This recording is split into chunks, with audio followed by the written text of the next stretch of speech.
Hey guys, I've just made this quick tutorial to show you how to create an editable document using Adobe Acrobat Pro DC. If you don't have it, you could log into Adobe, download the most recent version, and you've got it. We have that license here at King's, so you all have access to it. So I've created my document and I've made this a Word document, which is how I put it all together. And then I've made my questions and I've left these big open spaces. Instead of putting lines, we're going to be putting text boxes there that can be fillable anyways. So the first thing I'm going to want to do is take my document right here as it is, and I am going to save it as a PDF. So I'm going to go to File, Save As, change it to PDF. You guys all know how to do this, and export. So there it is, it's doing its thing, and that's actually right here. And now this is my document that I'm going to prepare in Adobe. So just open that up and there is my exact same document. But the one thing that I have realized is that when it converts, for some reason it plays with my formatting just a little bit. So you're going to want to go and just make sure that your format and everything is the same. So previously my text did not go over these last two little lines onto the next page. They should be here. So I have to fix that. So you can't just highlight and try to delete something. You'll just get these lines and things. But what you want to do is go over here and it will say prepare form. And if you don't have that there, go to more tools and it's in there and click it from there. So we're just going to click prepare form, click start. Okay. This is what I'm going to call it.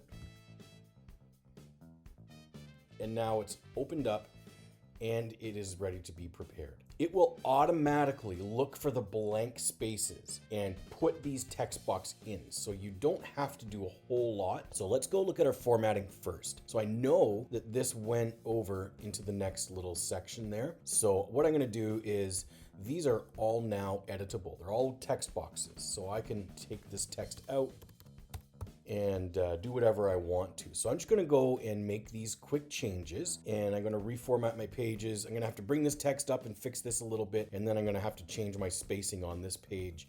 Not gonna make you watch me do that. Through the magic of technology, we're gonna fade away, fade away.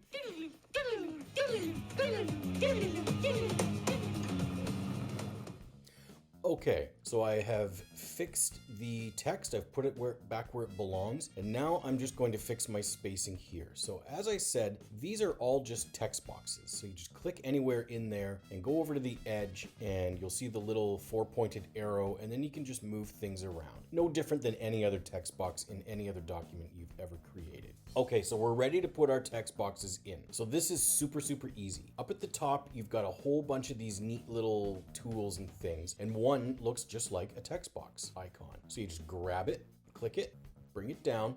You don't have to hold anything. You're just dragging your cursor around and left click to place it. And then you resize it again, just like any other text box. This will now be an editable field once the document is done, but you may want to double check a couple of things. So go into anywhere inside the box and double click and you'll get this menu. So general, I don't know what all that is. Appearance, you can change your font size, you can change the font style, you can change the font color. Whatever you set these to, whenever they type, it'll be, blue times New Roman 12 or whatever you want it to be. You can also fill the box in with a color if you want to. You could put a border on the box if you want to. And then there are some of these other ones. These are your margins, of course. Options is important because when it sees a big empty field like this, usually it'll default and tell it to make it a multi-line space, meaning it'll let you type more than one line. But this time it didn't, and I don't know what the determining factor is or isn't. So you just want to make sure that you click this and click multi-line. Now, I presume that you can copy paste and put this anywhere you want, but I don't trust the program. So I'm going to just draw my boxes in individually. And again, you can see that there's little guidelines so you can line everything up and you can just resize as you want to. Double click, multi-line. And you do this for all of your boxes. Okay.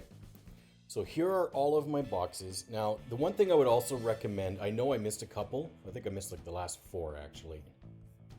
And again, all you have to do is double click on the box and make sure that they're all multi-line. And that's it. Now these field boxes will be fillable spaces when you're done. And then the last thing I did was I just went through and kind of looked at my document, sort of see, is this what I want. One thing I'm a little bit worried about is this little pre-reading exercise, this predictive text exercise might get lost a little bit. So what I'm going to do, I'm going to make this bold. So highlight, and on my Mac I just Command B, because Command B, and I'm also going to change it to red just so it stands out for them.